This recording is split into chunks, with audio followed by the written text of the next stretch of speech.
Whole story.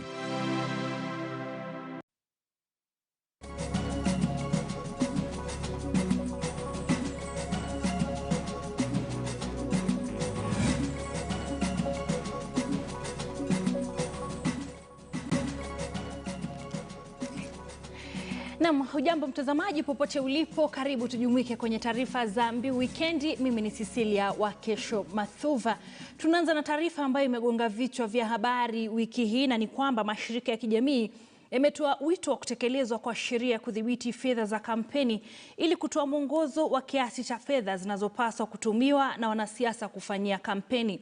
Mashirika ya ILOG, Transparency International na Center for Multi-Party Democracy CMD yamesema yataelekea mahakamani kuhakikisha kuwa sheria hiyo inatekelezwa baada ya kamati ya bunge kuhusu utekelezaji wa katiba kupendekeza sheria hiyo ifutiliwe mbali. Financing Act requires IEBC to gazette spending limits. These provisions are self-executing, and it is our considered view that they do not require any further regulations. For the second consecutive election, the National Assembly is opting to postpone the application of the regulations to the elections. We opine that this position is self-serving and therefore demand that the National Assembly consider the regulations as a matter of public interest and apply the parameters provided under Standing Order number 210, including whether the regulations tabled are in accordance with the provisions of the Constitution and the Elections Campaign Financing Act. To reject the growing culture of receiving or asking for handouts, which has immensely contributed to and emboldened the political class against spending limits, as they are convinced that ordinary citizens lack moral authority to challenge them. We need Parliament to even just, instead of throwing the baby out with the bathwater, consider this, give the country direction, and as a matter of public interest, apply even the parameters that are provided under the standing orders, yeah, and just give the country direction, rather than just dismissing this debate and saying that it is dead on arrival, because this is a high matter of public interest. If we are really to cure corruption in this country, if we are to really regulate the amount of illicitly acquired money in elections in this country, this is a discussion that we must have to ensure that there's sanity in our politics in this country. In terms of regulations, that's a very different story.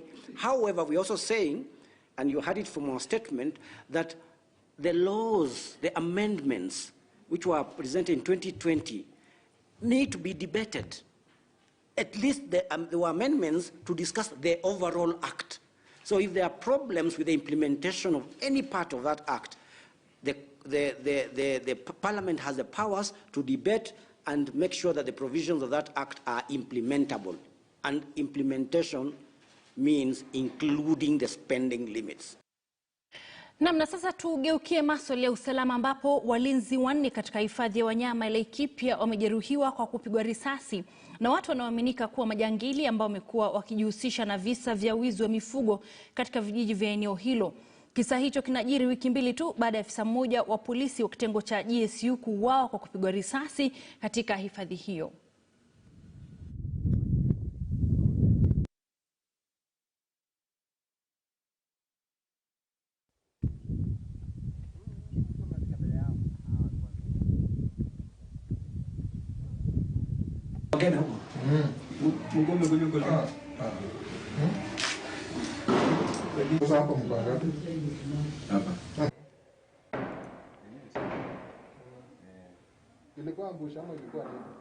We received 4 police officers. They were wounded.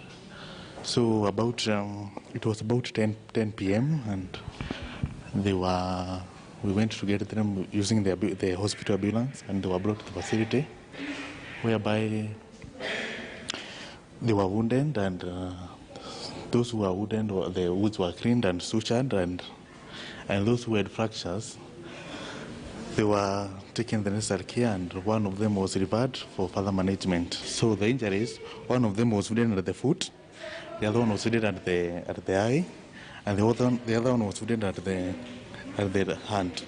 So this one had a fracture which was referred for further management. The rest were cleaned, sutured, and they are here in ward in Mil 5, and they are responding. Na chama cha kutetea maslahi ya wataalam wa dawa nchini kimekosoa mipango ya halmashauri ya kudhibiti dawa za tiba na sumu nchini ya kuondoa majina ya wataalam hao wenye shahada ya diploma kutoka kwenye orodha ya wanafamasia. Katibu mkuu wa chama hicho Elias Mutuma amesema kuwa iwapo itatekelezwa, hatua hiyo itahujumu utendakazi katika maeneo ya mashambani. Treating us as a special country that they want to abolish, even without explaining to us why they want to do this. Currently, they are doing review of their guidelines, and we are basically the highest majority of stakeholders. We are around 11,000 pharmaceutical technologists in Kenya. They regulate pharmaceutical technology and pharmacists in Kenya. But we have not been called as a union, Kenya National Union of Pharmaceutical Technologists. We have not been called for input. When we say it's absurd that there are a group that is sitting down to abolish these professionals, it is really going to hamper so much on universal health care, because when we say we upgrade everybody to diploma, to degree, you are telling them move from the village to town. Leave your mothers, leave your children without somebody to take care of them medically. These people are trained on safe medication. These are the people who are consulted by other clinicians when they want to know anything about drugs. These are the people who are consulted by our mothers in the village. These are the people who are consulted by nurses in the village when they issue drugs. So, my people, the regulator should know our importance. And we would like actually the PPB to consider as the main stakeholders in all the undertakings and all that they plan to do. It is very unfortunate that we hear these things outside without being consulted, and yet we are the biggest workforce behind the PPB. Namna India limekuwa na ushirikiano wa karibu na Kenya haswa katika sekta ya afya, biashara, huku ikizingatiwa kuwa taifa hilo lilikuwa miongoni mwa mataifa yaliyotoa msaada mkubwa kwa Kenya katika chanjo dhidi ya corona. Haya yamesemwa na naibu balozi wa India humu nchini Ashish Sinha katika hafla ya kusherehekea miaka 75 ya uhuru wa taifa la India iliyoandaliwa katika afisi za ubalozi huo hapa jijini Nairobi.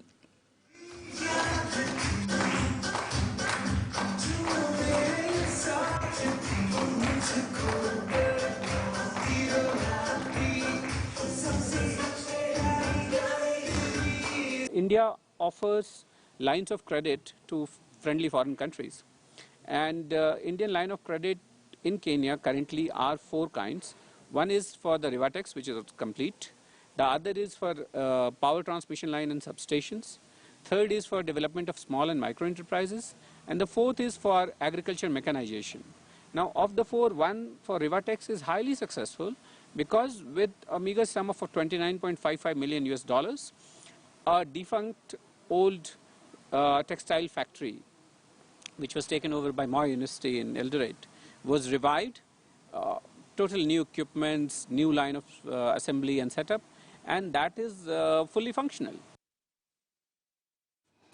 Na baadhi ya maaskofu wa kanisa Anglikana kutoka eneo la kaskazini mwa bonde la Ufa sasa wanaitaka serikali kuwa na desturi ya kuvumilia kukoselewa na kujadhari dhidi ya kuadhibu walio na hoja kinzani, hii wakisema itasaidia kuimarisha maendeleo na demokrasia nchini.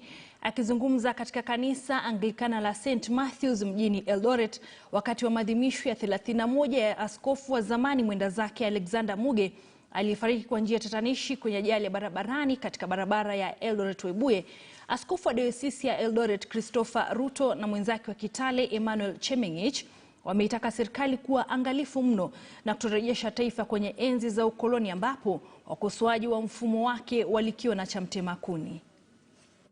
It happened, and those who did it know it. It is known who did it. We may never know. We were little, we were children, so we really may never know much. He lived at a time when the human rights and some of the challenges that usually emerging nations face where sometimes the rights are violated, where political kind of narratives are weaved. Indeed, brought in a lot of partners to partner with the local church in order to transform communities, eradicate poverty, and ensure that there's justice for everybody. And for sure, they were shaping the destiny of this country by whatever they were raising. And it made the powers that be then to respond. Likewise, the parliament then used also to be very active. Na huku kinyang'anyiro cha kuingia ikulu kikiendelea kupamba moto, mwanamume mmoja mtumishi wa Mungu ambaye wengi hawamfahamu kutoka kaunti ya Kiambu na afisa wa zamani wa bunge amejitokeza na kutangaza azma yake ya kuwania urais katika uchaguzi mkuu wa mwaka 2022.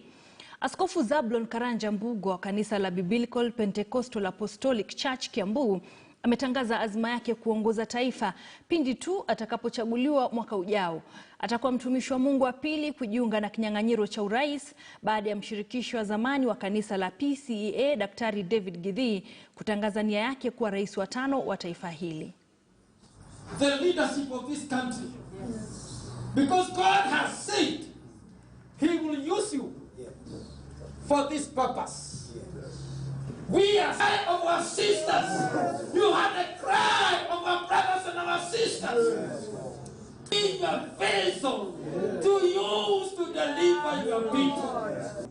I, Bishop Zablon Karanja Mbugo Waroru, hereby formally offer my candidature in the upcoming 2022 presidential general elections. It is about you. The choice is yours. Thank you. God bless you. God bless Kenya. My government, once erected, will develop large-scale mining, large-scale farming, and tourism as the country's primary means of production, and as increased export base. This will spur industry, increase employment, and earn foreign exchanges.